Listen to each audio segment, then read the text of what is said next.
হাল আতা আলাল ইনসানি হিনুম মিনাদ দাহরি লাম ইয়াকুন শাইআম মাযকুরা।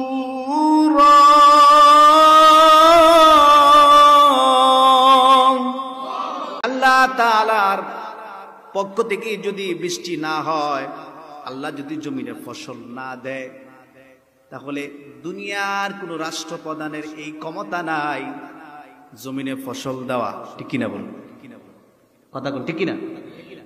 তাহলে ফসল দিচ্ছেন কে? আকাশ থেকে পানি বর্ষণ করেন কে? জমিন কি বিছানা বানিয়েছেন কে? আকাশ থেকে বৃষ্টি বর্ষণ করেন কে? তাহলে ইবাদত কার? হুজুর কেন আল্লাহর ইবাদত করব? যদি এই কথা আমাকে প্রশ্ন করেন, আল্লাহ পাক রব্বুল আলামিন কোরআনের মধ্যে জবাব দিয়ে দিলেন, শোনো কেন আমার ইবাদত করবা? বান্দা শোনো, একটা সময় তুমি কি ছিলে, কোথায় ছিলে? তোমার কোনো অস্তিত্ব ছিল না, উল্লেখযোগ্য কোনো বস্তু আমরা ছিলাম না। এমন একটা সময় আমরা অতিবাহিত করেছি। আল্লাহ বললেন এর জন্য আমার ইবাদত করবা। শোনো, হাল আতা আলাল ইনসানি হিনুম মিনাদ দাহরি লাম ইয়াকুন শাইআম মাযকুরা।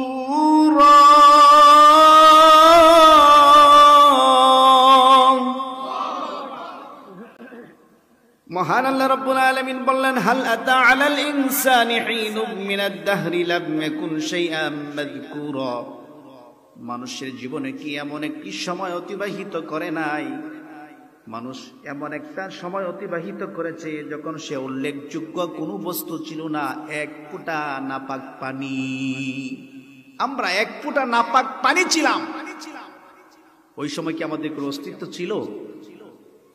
দেখেন আমার ভাইয়েরা, পুরুষকে পুরুষ হিসাবে সৃষ্টি করেছেন, নারীকে নারী হিসেবে সৃষ্টি করেছেন। বাংলাদেশের শিক্ষা ব্যবস্থার মধ্যে আনা হয়েছে শরীফ থেকে শরীফার গল্প।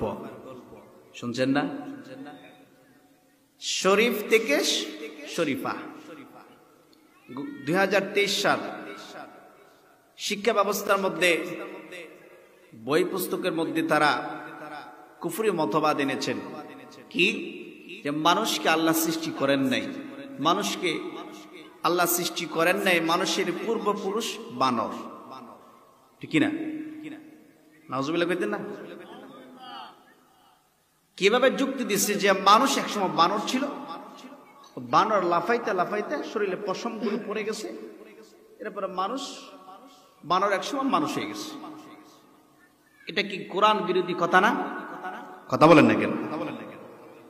তা আমরা সবাই বলেছি, প্রতিবাদ করেছি, শিক্ষা ব্যবস্থা থেকে ওইটা সরাইছে। আবার দেখেন 23 সালে